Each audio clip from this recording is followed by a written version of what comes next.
Jake Morrison stood in the center of the massive crystal chamber and felt the weight of 1,000 alien eyes upon him. The Galactic Council building stretched high above him like a frozen waterfall made of pure light.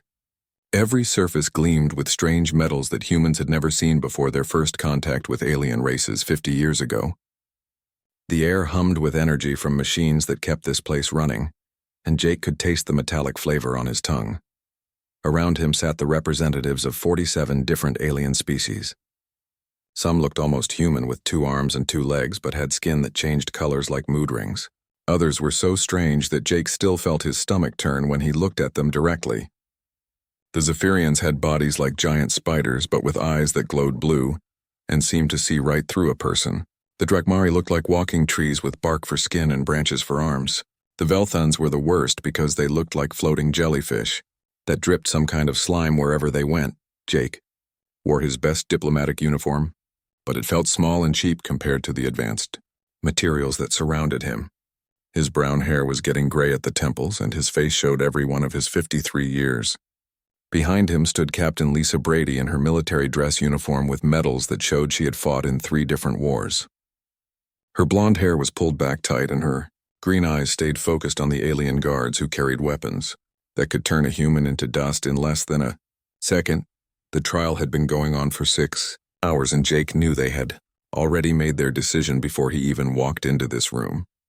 The charges were simple but deadly. The Galactic Council claimed that humans had broken the Sacred Boundaries Accord by expanding too fast and taking over planets that belonged to other species. They said humans were too aggressive and dangerous to share space with peaceful races. Jake knew the real reason was fear. In just 50 years since first contact, humans had gone from 1 small planet to over 200 colonies spread across 30 star systems. They had learned alien technology faster than anyone expected, and improved it in ways that made other species nervous. Human ships were now among the fastest in known space. Human weapons could punch through shields that had protected alien worlds for thousands of years. Human colonies produced more food and materials than planets that had been settled for centuries. The High Judge of the Zephyrians raised one of its many arms, and the chamber fell silent.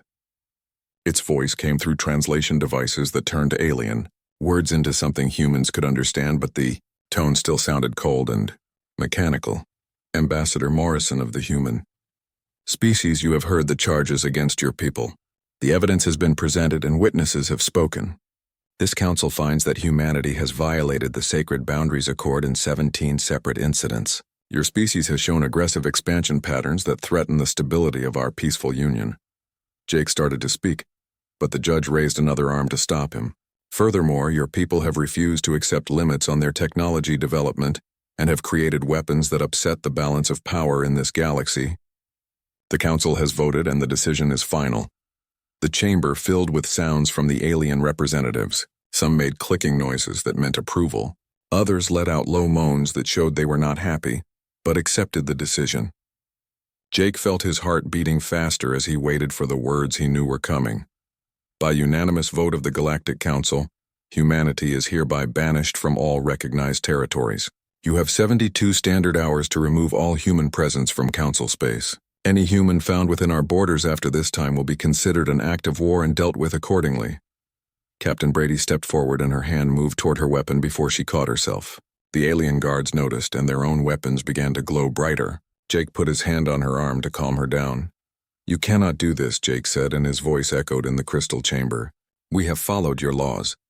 We have tried to work with you. Our colonies provide food and medicine to dozens of your worlds. The Velthan representative floated closer, and its wet voice bubbled through the translators. Your kind spreads like a disease. You take what you want and call it progress. You build weapons when we seek peace. You are not ready to join civilized species. Jake felt anger rising in his chest, but kept his voice steady. We defend ourselves because others attack us first. We expand because we need room for our growing population. We develop technology because that is what intelligent species do. The Drakmari delegate made a sound like wind through dead leaves. You develop weapons that could destroy entire planets. You build ships that can outrun our fastest vessels. You are too dangerous to exist alongside peaceful races. Jake looked around the chamber at faces that showed no mercy or understanding. These aliens had made up their minds before the trial even started. They wanted humans gone and would use any excuse to make it happen. "Where do you expect us to go?" Jake asked. "You control most of the habitable systems in this part of the galaxy." The High Judge's eyes glowed brighter. "That is not our concern. You have 72 hours to evacuate all human settlements and remove your ships from our space. After that time, any human presence will be met with military force." Jake stood straighter and looked directly at the judge. "Then we will find our own way. Humanity has never needed permission to survive, and we will not start now." Captain Brady spoke for the first time since entering the chamber. "Our evacuation ships are already preparing to leave. We will be gone from your space within the time limit." The alien guards moved closer as Jake and Lisa turned to leave. Behind them, the council representatives began making their strange sounds of satisfaction. They believed they had solved their human problem by simply making it go away. As they walked through the long corridors toward their shuttle, Jake could see alien news broadcasts on wall screens showing human colonies being marked for evacuation. Ships were already moving toward Earth and the outer settlements to begin the largest population transfer in galactic history. 3 million people, Lisa said quietly. "How do we move 3 million people in 72 hours? Jake stopped walking and turned to look back at the crystal chamber one last time. "We do whatever it takes, and then we find a place where no one can ever banish us again." The shuttle ride back to their ship was silent. Both humans knew their lives had just changed forever. Earth would survive because it was too far from council space to matter, but all the colonies would have to be abandoned. Families would be split apart. Homes that had been built over generations would be left empty. But Jake Morrison had not become humanity's chief diplomat by giving up when things got hard. As their shuttle docked with the human cruiser Endeavour, he was already making plans. The Galactic Council thought they were getting rid of a problem, but they had no idea what they had just set in motion. Humanity was about to be free from all the rules and limits that had held them back. They were about to discover just how far they could go when no one was watching over their shoulder. The aliens thought banishment was a punishment, but Jake was beginning to think it might be the best thing that ever happened to the human race. Admiral Ben Clark stood on the bridge of the colony ship New Horizon and watched the largest evacuation in human history take place before his eyes. Through the massive view screen, he could see hundreds of ships of every size and type gathering at the edge of council space. Transport vessels that normally carried cargo now held families with everything they could pack in a few hours. Military ships designed for war now protected civilians who had never asked to be refugees. The numbers were staggering. 3 million humans spread across 200 ships ranging from massive colony vessels that could hold 50,000 people to small freighters carrying a few dozen families. Every ship was packed beyond safe limits, but there had been no choice. The Galactic Council had given them 72 hours and they had used every minute. Lieutenant Kate Phillips stood at the communications station reading reports from across the fleet. Her red hair was pulled back in a tight bun and dark circles under her eyes showed she had not slept in days. "Sir, we have confirmation from all ship captains. The last transport cleared council space 18 minutes ago. Every human settlement has been evacuated as ordered." Ben nodded but felt no relief. Getting everyone out was only the first step. Now they had to figure out where to go and how to keep 3 million people alive in ships that were never meant to support them for more than a few weeks. Food supplies would last maybe 2 months if they were careful. Water recycling systems were already working overtime. The children were getting sick from the crowded conditions. "What about the outer colonies?" Ben asked. "Did we get everyone from the mining stations?" Kate checked her screens. Captain Wright confirms that New Australia and the asteroid mining platforms have been completely evacuated. The colonists destroyed most of the equipment rather than leave it for the council to take. Ben understood the anger behind that decision. These people had spent their entire lives building something and now they were forced to abandon it all because aliens decided humans were too dangerous to exist alongside. The mining colonies alone had produced enough rare metals to power Earth's industry for decades. Now it would all go to waste or be taken by species that had contributed nothing to its development. Dr. Alex Turner approached from the science station. He was a thin man with gray hair and thick glasses who had spent most of his life studying space phenomena that other people found boring. Right now, he was the most important person in the fleet because he was their only chance of finding somewhere safe to go. "Admiral, I have been analyzing the deep space sensor data and there is something you need to see," Alex said as he activated a holographic display. The image showed a three-dimensional map of local space with different colored dots representing various star systems and hazards. This is our current position at the edge of Council territory. Alex pointed to a blue dot on the edge of the display. As you can see, we have limited options for where to go next. Most of the habitable systems in this region are already claimed by Council species. Ben studied the map and saw the problem immediately. To the north lay Drakmari space, where humans would be shot on sight. To the east was a region controlled by the Zephyrians who had led the vote to banish humanity. South was a maze of smaller territories belonging to species that would turn them away or worse. What about here? Ben pointed to a large empty area on the western edge of the map. The space was marked in red with warning symbols that indicated danger. Alex nodded grimly. That is the Void Sector. It is considered a death trap by every known species. Gravitational anomalies make navigation extremely difficult. Ships that enter are rarely seen again. The few that have returned report strange energy readings and phenomena that do not match any known physics. How bad could it be? Asked Captain Danny Foster, who had just joined them on the bridge. Danny commanded one of the escort frigates and had a reputation for taking risks that other captains would not even consider. Alex brought up more detailed scans of the Void Sector. The gravitational fields are constantly shifting, which makes hyperspace jumps nearly impossible to calculate. There are reports of time distortions where ships age years in what should be hours. Some vessels have reported complete system failures for no apparent reason. Ben stared at the red zone for a long moment, but no one controls it. Because no one can survive in it, Alex replied. The Council species consider it cursed space. There are legends about an ancient race that once lived there but vanished millions of years ago. Lieutenant Phillips looked up from her station. Sir, we are receiving messages from several Council species, offering to take small groups of humans as refugees. The Centaurians say they can accept up to 10,000 people as workers in their industrial colonies. Ben felt his jaw tighten. Workers or slaves? The terms are not entirely clear, sir, but it would mean splitting up families and accepting permanent second-class status under alien rule. Danny Foster shook his head. We did not come this far just to become servants to the same species that banished us. Ben looked around the bridge at his officers. These were good people who had served humanity faithfully, and now they were being asked to choose between almost certain death in the Void Sector or permanent subjugation under alien masters. What else do the sensors show about the Void? Ben asked Alex. The scientist adjusted his glasses and brought up more data. There are massive energy readings coming from the center of the region. The patterns do not match any known natural phenomena. Whatever is producing those readings, it was built by someone. Built by who? Unknown. The energy signatures are unlike anything in Council databases. They predate all known galactic civilizations by millions of years. Ben walked to the main view screen and looked out at the fleet of human ships. Children were visible through the windows of the passenger vessels. Families huddled together in cargo bays that had been hastily converted to living spaces. These people trusted him to keep them safe and find them a new home. Admiral, Kate said quietly, Captain Brady is requesting permission to speak with you privately. Ben nodded and moved to his ready room where a holographic image of Lisa Brady appeared. She looked as tired as everyone else, but her military bearing remained strong. Ben, we cannot keep these people in ships much longer. The medical bay reports are getting worse every day. Children are developing respiratory problems from the recycled air. Food supplies are running lower than we projected. I know, Lisa. What are our other options?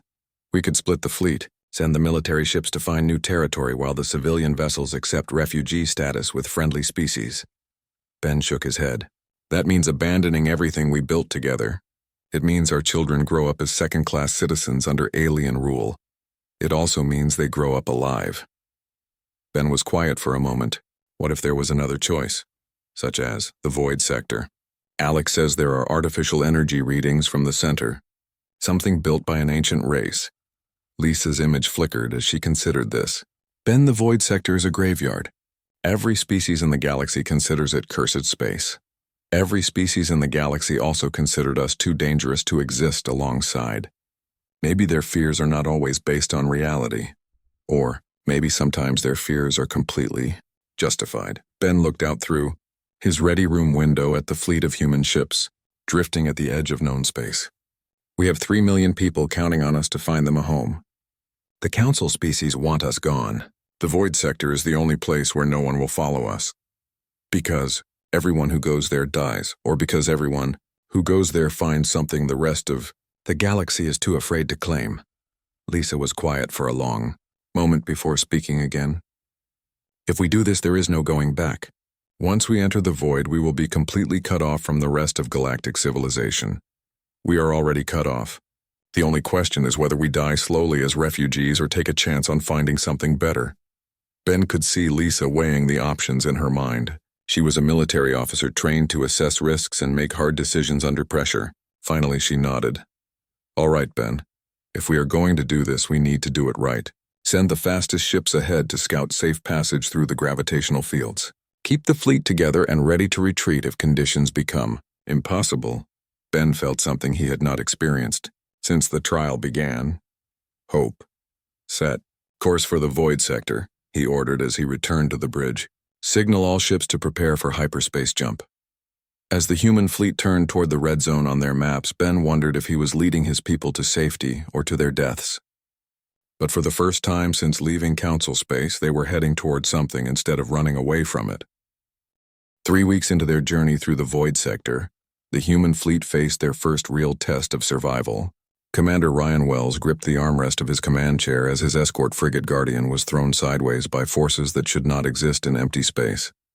Around him, his crew fought to keep their ship functioning while gravitational storms tore through the area like invisible hurricanes. Hull stress is approaching critical levels, reported his chief engineer through the comm system.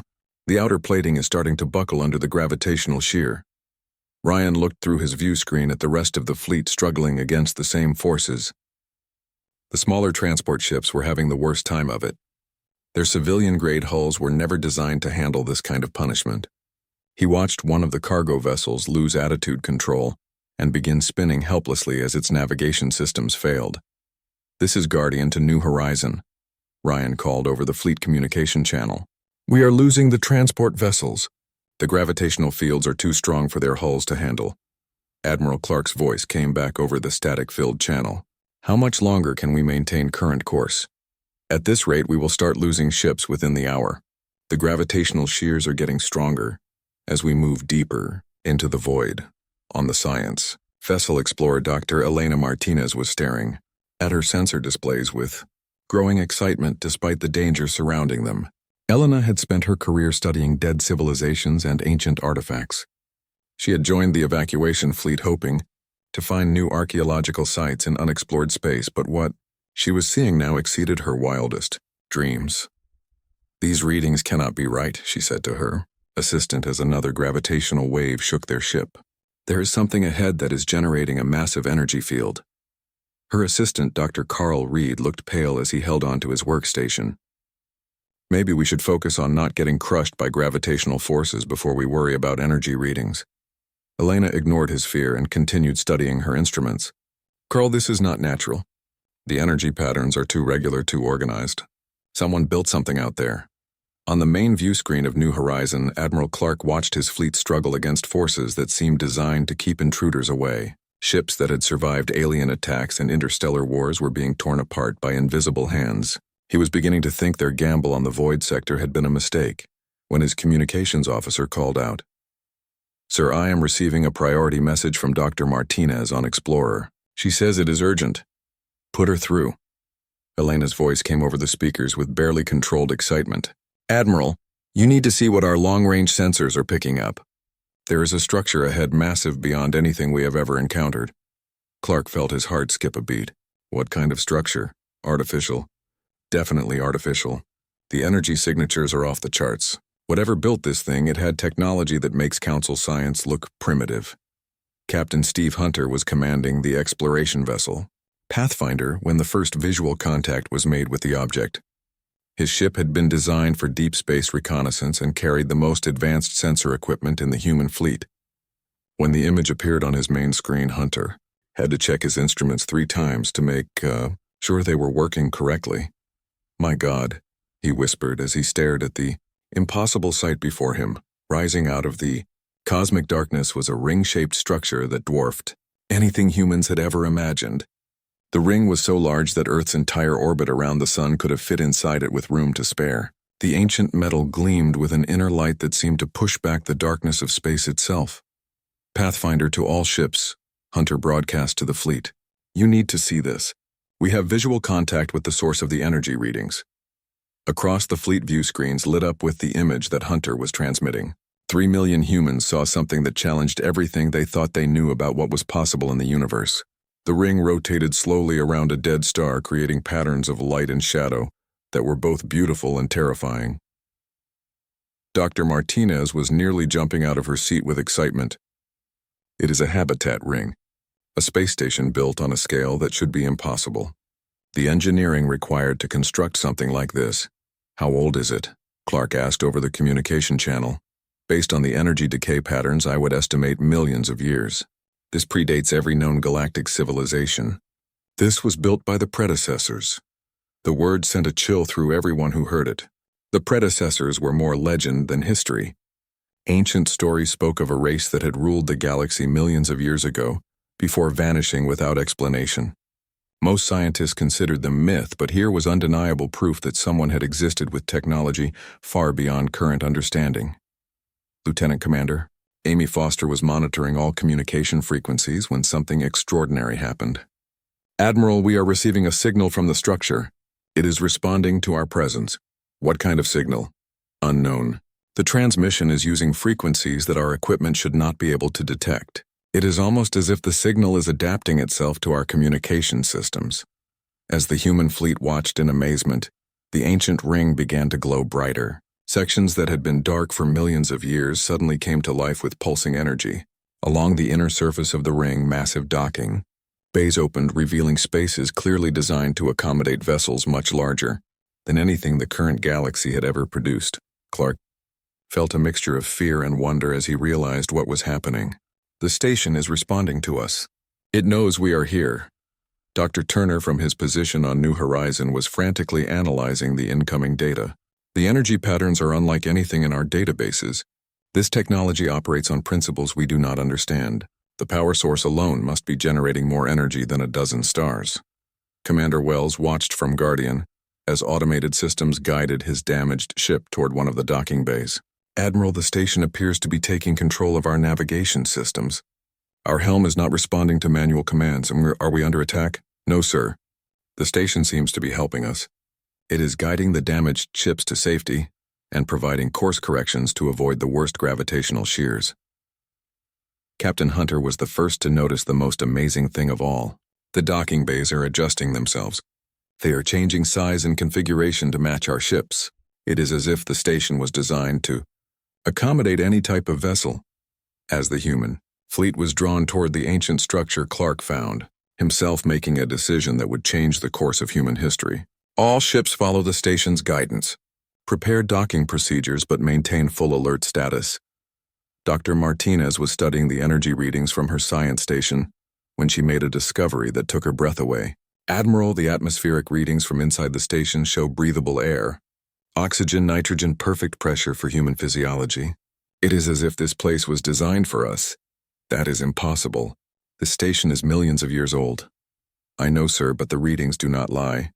Whatever built this place either had very similar environmental needs to humans, or Ginthian or what, or they knew we were coming, as the first human ships made contact with docking clamps that had waited millions of years for visitors." Clark realized they had stumbled onto something that would change everything.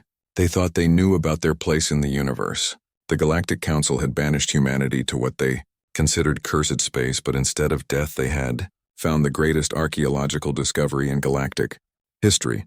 The ring station, designated Sanctuary by the humans, contained secrets that had been waiting longer than human civilization had existed.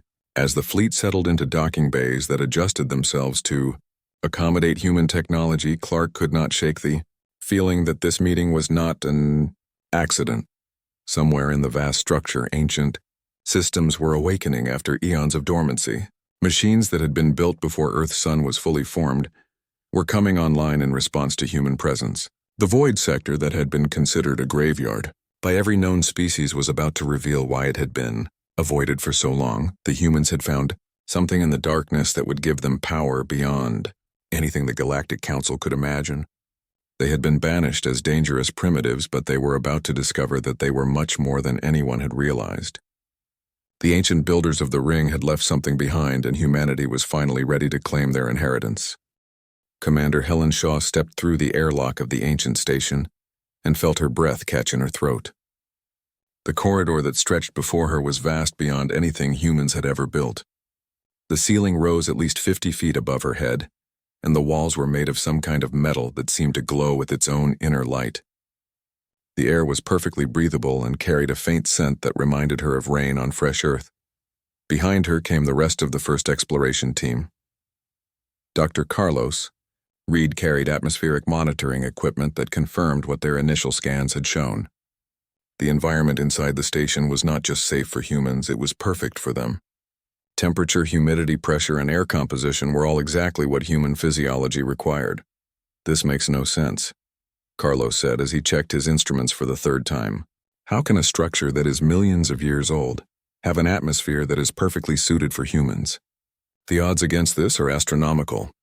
Helen led the team deeper into the station, following corridors that seemed to stretch forever in all directions. The passages were clearly designed for beings much larger than humans, but as they walked, environmental systems automatically adjusted lighting and temperature to make them more comfortable. It was as if the station was reading their needs and responding to them. "Look at this," called out Lieutenant Mike Patterson from the engineering team. He was examining one of the wall panels that had lit up as they approached. "These control interfaces are changing. When I first looked at them, they were covered with symbols I had never seen before. Now they are starting to look like human text." Helen moved closer to examine the panel. As she watched, the strange symbols shifted and rearranged themselves until they formed words in perfect English. The interface was learning their language in real time and adapting itself to communicate with them. Dr. Elena Martinez was using every piece of scanning equipment she had brought to analyze the corridor walls. "The metal composition is unlike anything in our databases. It contains elements that should not be able to exist in stable form. The molecular structure appears to be held together by forces we do not understand." The team had been walking for over an hour when they reached what appeared to be the central hub of the station. The corridor opened into a chamber so large that their flashlights could not reach the far walls. In the center of the space stood a crystalline structure that pulsed with soft blue light. The crystal was at least 20 feet tall and seemed to contain swirling patterns of energy that moved like living things. "Incredible," Elena whispered as she approached the crystal. "This appears to be some kind of central computer or control system. The energy patterns inside are incredibly complex. It is like watching thoughts made visible." Helen activated her communication device to report back to Admiral Clark. "New Horizon. This is Shaw. We have reached what appears to be the central control room of the station. There is a large crystalline structure here that seems to be some kind of computer system." Clark's voice came back immediately. "Any sign of the original builders?" "Negative, sir. The station appears to have been automated for a very long time, but the systems are definitely responding to our presence." As if summoned by her words, the crystalline structure began to pulse brighter. Energy patterns within the crystal moved faster and formed more complex shapes. The air in the chamber began to hum with power that the humans could feel in their bones. Dr. Martinez approached the crystal with her scanning equipment, but as she got closer, something unexpected happened. The device in her hands began to resonate with the same frequency as the crystal. Her instruments were being affected by the energy field, but instead of malfunctioning, they seemed to be enhanced. Elena stepped back, Helen ordered, but the scientist was transfixed by what she was seeing. "Wait," Elena said as she moved even closer to the crystal. "I think it wants me to touch it.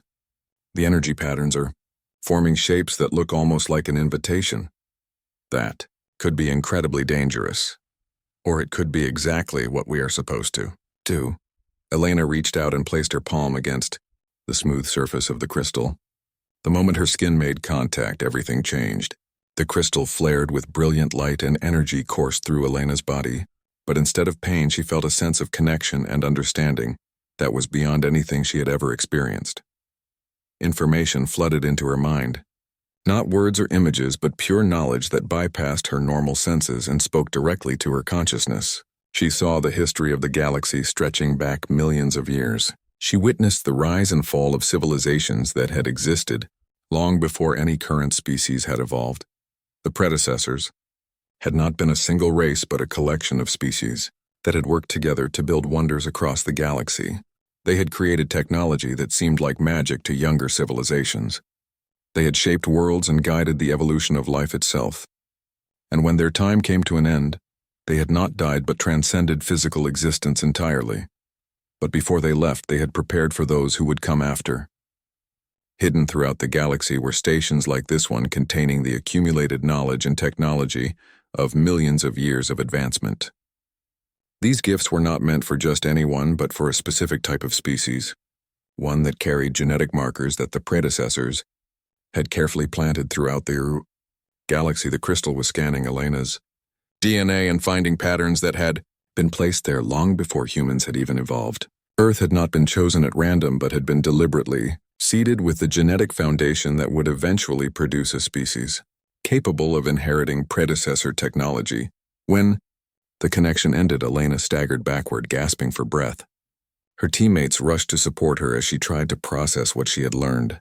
The crystalline structure had dimmed but continued to pulse with steady rhythm as if it was now fully awake. "Elena, what happened?" Helen asked with concern evident in her voice. "We are not refugees," Elena said when she could finally speak. "We are inheritors. This station was built for us. The predecessors knew that someday a species like humanity would evolve, and they left all of this waiting for us to find it." Before anyone could respond, the crystal flared again, and a new presence made itself known. The air in the chamber seemed to thicken as an artificial intelligence that had been dormant for millions of years came online. When it spoke, its voice seemed to come from everywhere at once. "Welcome, children of Earth.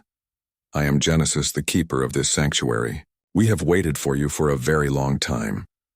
The voice spoke in perfect English with tones that somehow conveyed both ancient wisdom and genuine warmth. It was clear that this intelligence was far more advanced than any artificial system humans had ever created. Helen found her voice first. "You knew we were coming. Your species carries the genetic markers we planted throughout the galaxy millions of years ago. You are the culmination of our greatest work." The scattered children finally returning home. Dr. Martinez stepped forward, still shaking from her contact with the crystal. The predecessors, they evolved beyond physical form. "Indeed. We transcended the limitations of matter and energy long ago, but we did not forget our younger siblings. This station contains everything you will need to claim your rightful place in the galaxy." Captain Danny Foster had been exploring other sections of the station with his technical team when they made their own incredible discovery. The manufacturing bays contained machines that could create materials atom by atom. The weapons storage areas held devices that made Council armaments look like primitive clubs. The power cores generated more energy than human civilization had ever dreamed possible. "Admiral," Danny reported over the communication system, "you are not going to believe what we have found down here. There are weapon systems that can phase through solid matter, manufacturing devices that can build anything we can imagine, power sources that seem to tap directly into the fabric of space itself." On New Horizon, Admiral Clark was trying to process reports that challenged everything humans thought they knew about technology and their place in the universe. His chief science officer, Dr. Alex Turner, was frantically analyzing data streams that were beyond human understanding. "Ben," Alex said, using the Admiral's first name in his excitement, "if even half of what we are seeing is real, then we are looking at technology that is millions of years ahead of anything in the galaxy. The power systems alone could provide energy for human civilization for thousands of years." Clark looked out at his fleet of refugee ships and realized that everything had changed. They had come to the void sector as exiles running from species that considered them too dangerous to exist alongside. But they had found something that would make them the most powerful force in the galaxy. Genesis spoke again, and its words carried through every communication system on every human ship. "You were cast out by those who feared your potential. They were right to fear but wrong to believe exile would diminish you. In the darkness you have found light. In the void you have found purpose. Welcome to your inheritance, children of Earth." 6 months after finding sanctuary, the human fleet had been completely transformed. What had once been a collection of refugee ships struggling to survive was now the foundation of a technological revolution that would reshape galactic civilization. The ancient station had become not just humanity's new home, but their school and their forge. Chief Engineer Roy Campbell stood in the main manufacturing bay watching machines that defied every law of physics he had ever learned.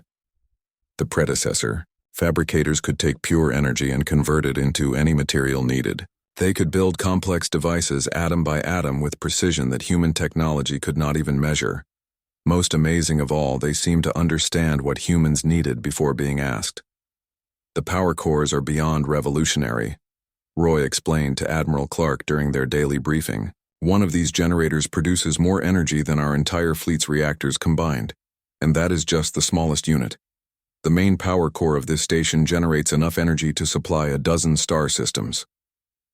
Roy activated a holographic display showing the technical specifications of a predecessor power core. The design was elegant in its simplicity, but based on principles that human science had never discovered. Instead of nuclear fusion or antimatter, these devices seemed to tap directly into the quantum foundation of reality itself. How does it work? Clark asked, even though he suspected the answer would be beyond his understanding. Honestly, sir, I'm not entirely sure. The AI Genesis has been teaching me, but it is like trying to explain quantum mechanics to a caveman. The cores create controlled breaches in dimensional barriers and harvest energy from parallel realities. The safety systems alone are more advanced than our most sophisticated computers. Dr. Sandra Kim was leading the biological research teams in unlocking the genetic archives that Genesis had shared with them. The discoveries were reshaping everything. Humans thought they knew about their own evolution and their place in the galaxy. We are literally their children, Sandra reported to the senior staff meeting.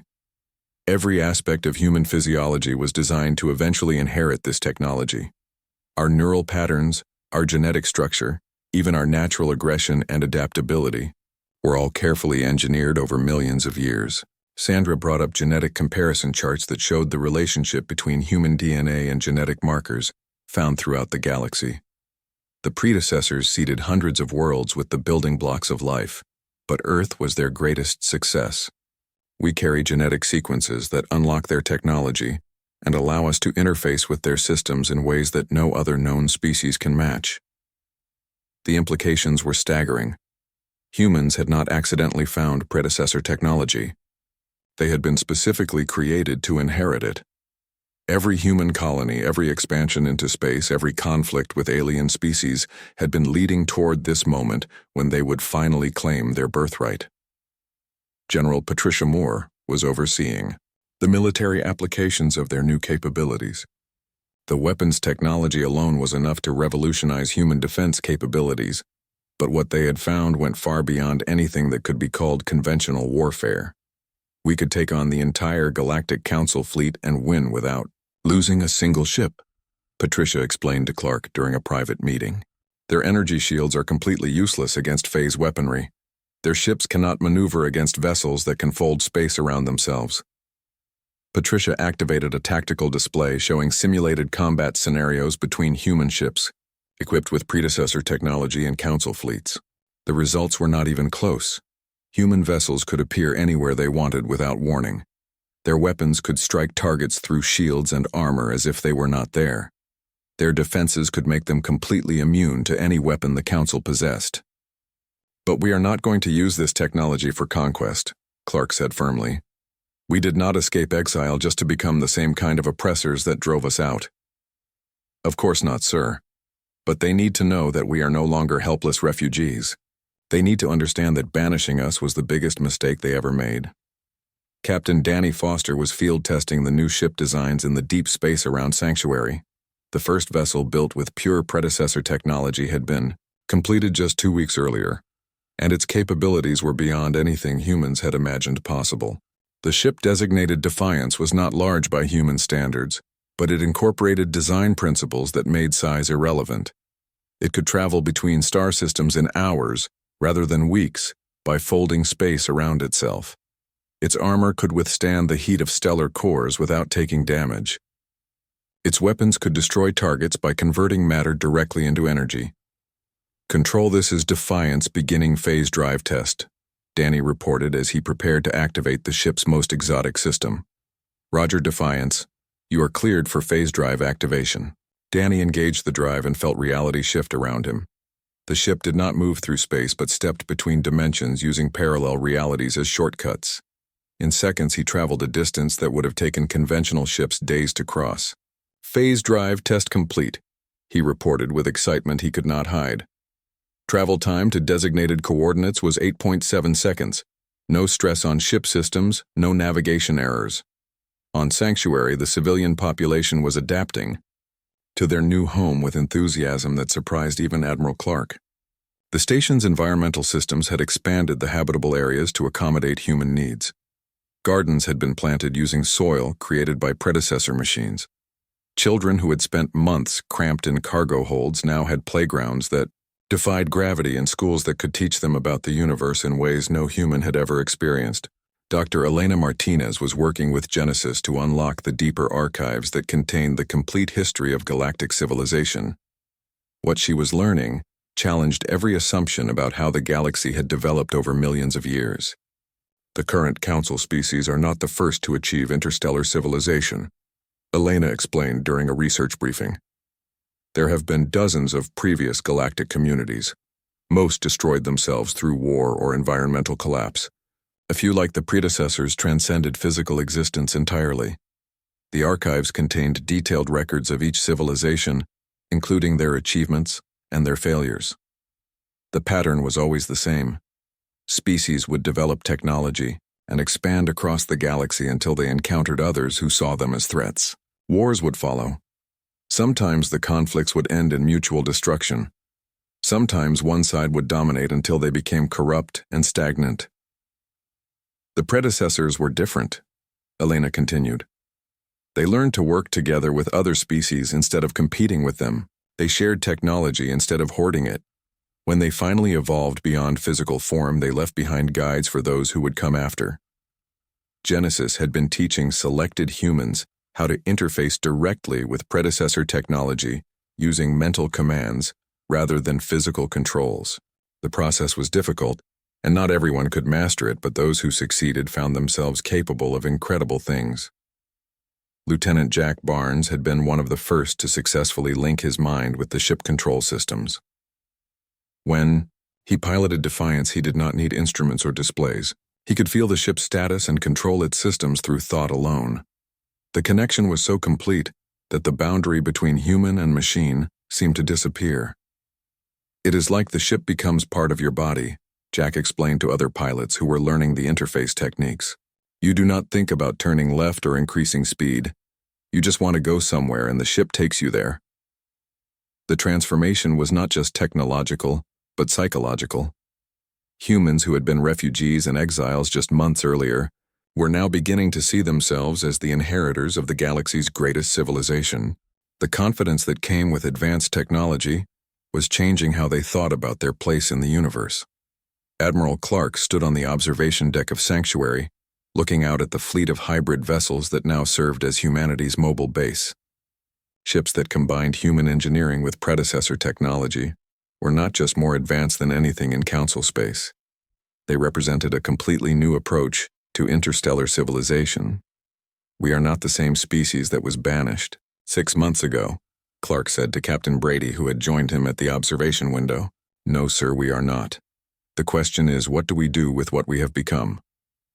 Clark watched as Defiance materialized out of phase space after another successful test flight. The ship moved like liquid starlight, and its very existence challenged the laws of physics that governed conventional vessels. We show the galaxy what humanity was always meant to be, Clark replied, and we make sure that no species ever again has the power to exile us from our own birthright. The first sign that humanity had returned came when Captain Sandy Wright's stealth ship Shadow appeared undetected in the heart of Council space. The vessel materialized like a ghost in the middle of the Centauri system, broadcasting a message that reached every inhabited world simultaneously. Sandy sat in her command chair watching Alien defense fleets scramble to respond to a ship that their sensors could barely detect. This is Captain Wright of the Terran vessel Shadow, speaking for humanity, she announced across all communication frequencies. 6 months ago, you banished us from Council space believing that exile would destroy us. You were wrong. The message was being transmitted through quantum communication networks that the Council did not even know existed. Every planet, every space station, every ship in Council territory was receiving the broadcast whether they wanted to or not. Sandy could see the panic spreading through alien communication channels as they tried to understand how humans had gained access to their most secure networks. We have returned not as the refugees you expelled, but as something far greater than you could ever imagine. We are the inheritors of a legacy that predates your civilizations by millions of years. We have claimed our birthright, and we are no longer bound by your primitive limitations. On the bridge of Shadow, Sandy's crew monitored the frantic responses from Council military forces. Ships were launching from defensive platforms throughout the system, but their sensors could not get a solid lock on the human vessel. The predecessor stealth technology made Shadow appear as nothing more than a sensor ghost. Lieutenant Commander Paul Richards was tracking the alien fleet movements from his position at the tactical station. Captain, the Centaurians are launching their entire home defense fleet. 200 ships heading our way, but their targeting systems cannot achieve weapon lock. Sandy smiled as she watched the alien vessels converge on their position. Let them come. They need to see what they are dealing with. The Galactic Council's emergency session was called within hours of the first broadcast. Representatives from 47 species gathered in the crystal chambers, where they had banished humanity 6 months earlier. The mood was very different now. Where there had once been confidence and satisfaction, there was now fear and confusion. The Zephyrian High Judge who had pronounced humanity's exile spoke first. How is this possible? Our long-range sensors detected no ships leaving the void sector. How did they return undetected? The Drakmari military representative activated a holographic display showing tracking data from the last 6 months. There has been no movement in the void sector since the human fleet entered. Our monitoring stations would have detected any ships attempting to leave. Then, how do you explain a human vessel appearing in the middle of our most heavily defended system? Demanded the Velthan delegate. Before anyone could answer, the chamber's main display screen activated without authorization. The image that appeared showed Admiral Clark standing on the bridge of a ship unlike anything the Council had ever seen. Behind him, massive view screens showed the interior of what appeared to be an artificial structure of impossible size. Members of the Galactic Council, Clark said with calm authority. I am Admiral Ben Clark, speaking for the Terran Inheritance. You exiled us believing we were too dangerous to exist alongside your peaceful civilizations. You were right about the danger, but wrong about everything else. The alien representatives shifted nervously in their seats as Clark continued. You cast us into the void sector expecting us to die. Instead, we found our true home. We discovered who we really are and claimed the inheritance that was always meant to be ours. The High Judge tried to regain control of the situation. You were banished for violating Council law. Your return is an act of aggression that will be met with force. Clark's expression did not change. Your laws no longer apply to us. Your force is meaningless against what we have become. But we are not here to conquer you. We are here to offer you a choice. The Drakmari delegate stood angrily. You dare to threaten the Council. I offer you the opportunity to join the future, Clark replied calmly. The galaxy is about to change whether you participate or not. The only question is whether you adapt or become extinct. The transmission ended, leaving the Council chamber in chaos. Representatives shouted at each other in dozens of alien languages, while their military advisors tried to assess a threat that they did not understand. The humans had returned with technology that seemed impossible, and confidence that bordered on arrogance. The Council's response was swift and predictable. The Drakmarian Empire commanded the largest military force in known space, and their leaders saw the human broadcast as a declaration of war. Within 12 hours, the 7th Fleet under Admiral Kethvar was preparing to jump to the Void Sector to eliminate the human threat once and for all. The fleet was impressive by any standard. 200 warships, including dreadnoughts that could devastate entire worlds. Each ship carried enough firepower to reduce a planet to rubble. The Drakmari had never lost a major engagement, and their commanders were confident that overwhelming force would solve the human problem permanently. The primitives have obviously found some kind of predecessor artifact, Admiral Kethvar explained to his staff. Ancient technology can be dangerous, but it cannot stand against modern military doctrine and superior numbers. The Drakmari fleet jumped into the edge of the void sector expecting to find human refugees hiding among ancient ruins. Instead, they encountered a single ship waiting for them in empty space. The vessel was sleek and elegant but small compared to the massive alien dreadnoughts. To the Drekmari, it looked like a minnow facing a school of sharks. Captain Jack Barnes sat in the command chair of Defiance watching the Council fleet deploy into attack formation. His connection to the ship's systems was so complete that he could feel their targeting sensors trying to lock onto his vessel. The alien commanders were taking their time setting up the engagement because they assumed the outcome was already decided. "This is Captain Barnes of the Terran vessel Defiance," he broadcast to the enemy fleet. "You have entered territory that is under human protection. You have one opportunity to withdraw peacefully." Admiral Kethvar's response came immediately. "Surrender, human. You are outnumbered 200 to 1. Your ship will be destroyed and your refugees will be eliminated." Barnes felt no fear or anger, only a deep sadness that the Council species were too primitive to understand what they were facing. "Your weapons cannot touch us. Your shields cannot stop us. You are fighting technology that your species cannot comprehend." The Drekmari opened fire with everything they had. Energy beams that could melt through planetary crust converged on Defiance's position. Missile barrages that could level cities streaked through space toward the human ship. For a few seconds, space was filled with enough destructive force to sterilize a world. When the energy dissipated, Defiance was completely undamaged. The ship had phased out of normal space at the moment of impact, allowing the alien weapons to pass harmlessly through empty dimensions. To the watching Drekmari, it appeared that their most powerful weapons had no effect whatsoever. Barnes returned fire with a single shot from Defiance's main weapon. The predecessor beam did not destroy the Drekmari flagship, it simply caused the massive vessel to cease existing. Matter was converted directly into energy in a process so efficient that not even debris remained. Where there had been a dreadnought capable of destroying planets, there was now only empty space. The psychological effect on the remaining fleet was immediate and devastating. Ships that had never retreated from battle began emergency jumps back to Council space. Others simply stopped moving as their crews tried to process what they had witnessed. The most powerful military force in the galaxy had been neutralized by a single human vessel, using technology they could not understand or defend against. "This is your only warning," Barnes broadcast to the fleeing ships. "Humanity has evolved beyond your ability to threaten us. We offer peace to those who seek it, and annihilation to those who choose war." The news of the Drekmari fleet's defeat spread through Council space within hours. The species that had ruled galactic military affairs for centuries had been humiliated by humans they had considered primitive refugees. Fear rippled through alien governments as they realized the balance of power had shifted in ways they could not comprehend. On worlds throughout Council territory, alien citizens watched news broadcasts showing the impossible footage of human ships that could appear and disappear at will. The vessels moved like living things made of light, and their weapons could destroy anything without leaving traces behind. The humans had become something that challenged every assumption about what was possible. Ambassador Morrison, now calling himself Speaker for Terra, prepared to return to the Council chambers for the first time since humanity's exile. His ship approached the Galactic Council building using technology that made a mockery of their most advanced defenses. When he walked through the same corridors where he had been banished, 6 months earlier, everything had changed. The alien representatives, who had once looked at humans with contempt and fear, now avoided eye contact entirely. These were the same beings who had voted unanimously to exile humanity from civilized space.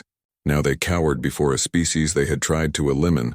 The Galactic Council chambers had never seen anything like what happened when Speaker Morrison returned to address the assembly. The same crystal halls that had witnessed humanity's banishment 6 months earlier now trembled with forces that the alien architects had never imagined. Morrison's ship had not docked at the station, but had somehow materialized directly inside the Council complex, defying every known law of physics and security protocol. Morrison walked through corridors that bent space around him, allowing him to traverse distances that should have taken hours in mere minutes. Behind him, the air itself seemed to shimmer with energy that made the alien monitoring equipment malfunction. When he entered the main chamber, the environmental systems automatically adjusted to accommodate his presence despite having no programming for such adaptations. The representatives of 47 species sat in their designated areas, but the confident rulers who had voted to exile humanity were gone. In their place were beings who looked small and frightened as they faced a human who commanded technology beyond their understanding. Morrison moved to the center of the chamber with casual confidence that showed he no longer considered these aliens his equals. 6 months ago, you sat in judgment of humanity, Morrison began, and his voice carried to every corner of the vast space without amplification. You declared us too dangerous to exist alongside your peaceful civilizations. You believed that exile would solve your human problem by making us disappear into the darkness. The Zephyrian High Judge, who had pronounced humanity's banishment, tried to maintain some semblance of authority.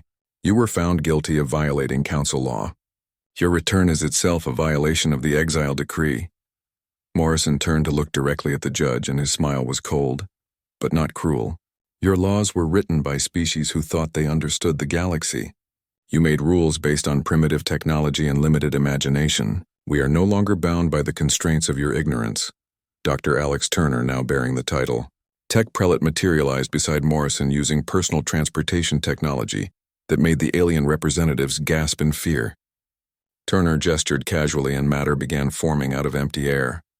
Complex machines took shape from pure energy, while gravity wells appeared and disappeared at his command.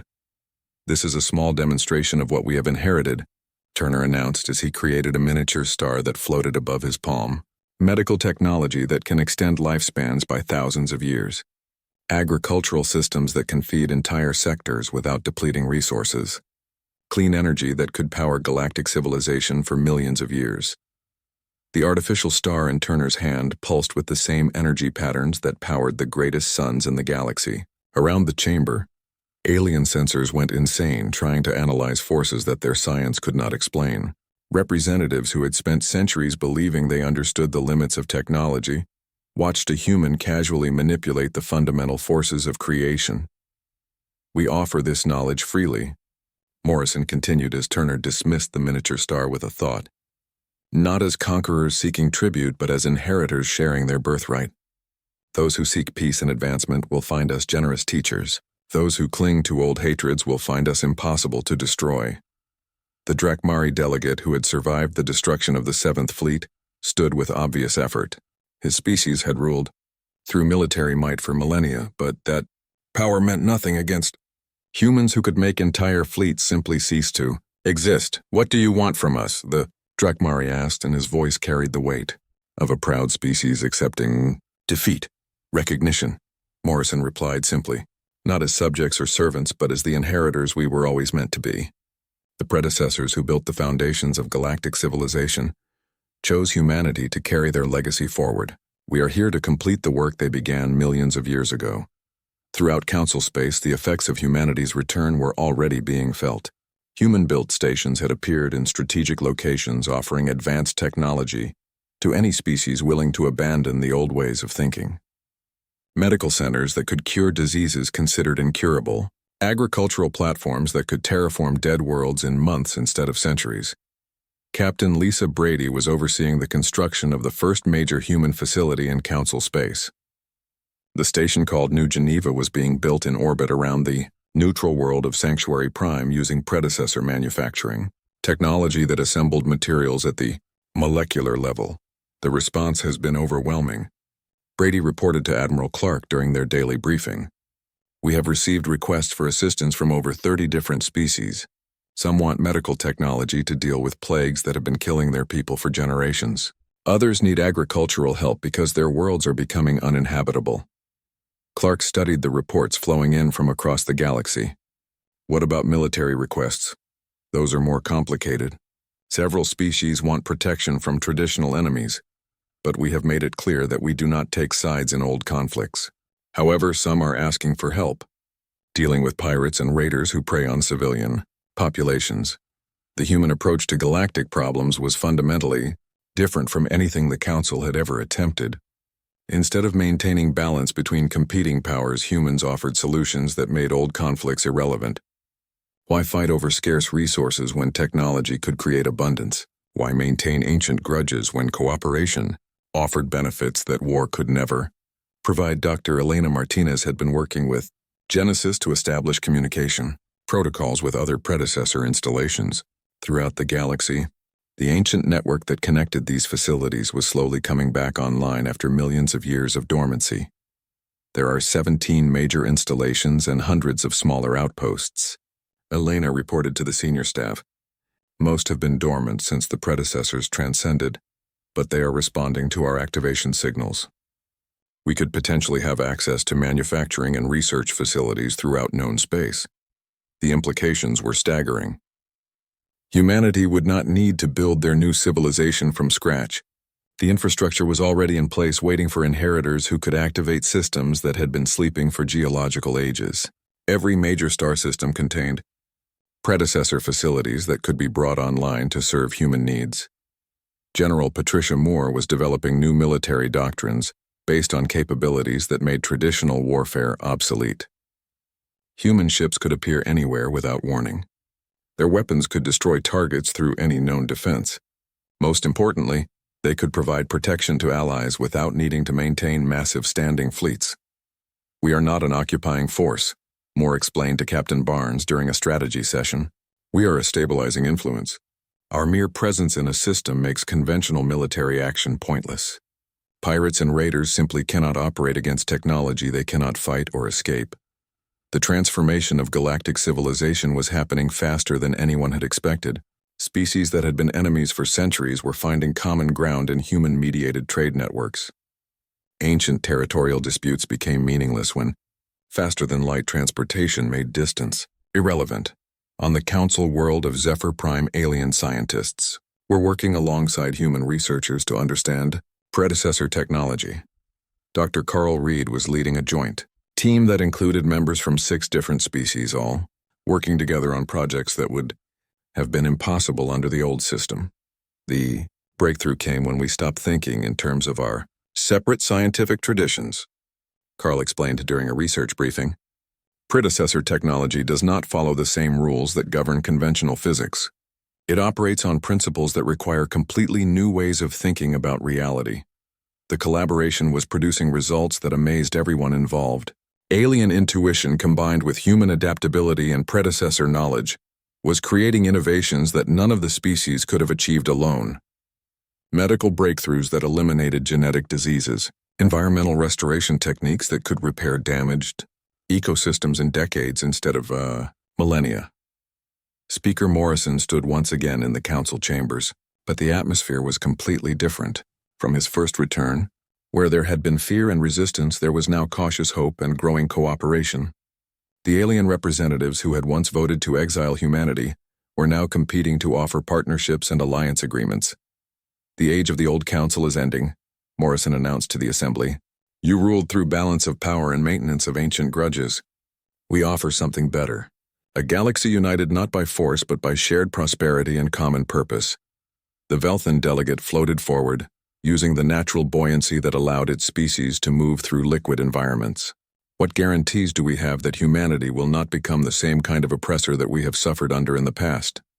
Morrison's expression remained calm, but his words carried absolute conviction. "We do not rule through fear because we have nothing to fear. We do not hoard resources because we can create abundance. We do not need." 1 year after their return to council space, humanity had fundamentally transformed galactic civilization in ways that no species had thought possible. The sanctuary station in the Void Sector had become the most important location in the galaxy, as representatives from hundreds of worlds made pilgrimages seeking advancement and knowledge that could revolutionize their societies. Admiral Clark, now styled as fleet commander of the Terran Inheritance, stood on the observation deck of the massive construction platform, orbiting the dead world of Kepler 7. Below him, predecessor terraforming technology was bringing life to a planet that had been barren for millions of years. Atmospheric processors the size of cities were creating breathable air, while massive machines seeded the surface with soil and water created from the basic elements. "The process will be complete in 6 more months," reported Dr. Sandra Kim, who was overseeing the biological aspects of the terraforming project. "We are not just creating a habitable world, but designing an entire ecosystem from the molecular level up. This planet will be more fertile and stable than most naturally evolved worlds." Clark watched as clouds began forming in skies that had been empty for geological ages. Rain fell on soil that had never known life, but would soon support forests and oceans teeming with carefully designed organisms. The technology that made this possible had been waiting in predecessor archives for millions of years, but only humans possessed the genetic keys to unlock it. Captain Lisa Brady was commanding the orbital defense platforms that protected the new worlds being created throughout human space. Her ships moved between star systems like guardian angels, ensuring that the delicate work of planetary creation could proceed without interference from the few species that still clung to old hostilities. "The irony is beautiful," Brady observed as she watched a former Council military outpost request human assistance with their failing life support systems. 6 months ago, they banished us to prevent human expansion. Now they beg us to help them survive on their own worlds. The transformation was not limited to technology, but extended to the very foundations of how galactic civilization operated. Trade networks that had been dominated by powerful species for centuries were being replaced by human-mediated systems that ensured fair access to resources for everyone. Wars that had raged for millennia were ending as the causes of conflict disappeared under abundance created by predecessor technology. Dr. Elena Martinez had become humanity's chief archaeologist and historian, working with Genesis to unlock the deepest secrets contained in the predecessor archives. What she had discovered was reshaping everything the galaxy thought it knew about its own history and the forces that had shaped the development of intelligent life. "We were not banished," Elena announced during a gathering of the senior leadership. "We were tested. The Council's rejection of humanity was the final trial that proved we were ready to inherit our birthright. Only a species willing to venture into the abyss could demonstrate the courage and determination needed to claim predecessor technology." The revelation explained much about human nature that had puzzled other species. The aggression that had made aliens fear humanity was necessary for the trials they would face. The curiosity that drove human expansion was essential for discovering hidden installations. The adaptability that allowed humans to thrive in hostile environments was required for interfacing with technology millions of years more advanced than anything else in the galaxy. Captain Jack Barnes commanded a fleet of hybrid vessels that patrolled the dangerous regions of space where pirates and raiders still operated. His ships combined human engineering with predecessor technology, creating vessels that could respond to threats across multiple star systems simultaneously. "We do not force progress on anyone," Barnes explained to a captured pirate commander, whose fleet had been disabled in seconds without a single shot being fired. "But we do not tolerate those who would drag the galaxy back into darkness.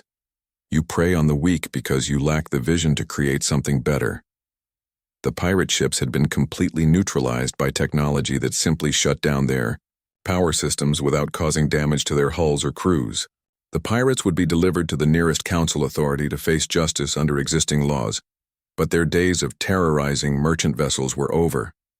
Predecessor technology made it impossible for criminals to hide or escape once human ships were hunting them. On worlds throughout the galaxy, alien populations were witnessing changes that would have seemed impossible just 1 year earlier. Medical centers built with human technology were eliminating diseases that had plagued entire species for thousands of years. Agricultural platforms were producing food surpluses that ended famine on planets where starvation had been a constant threat.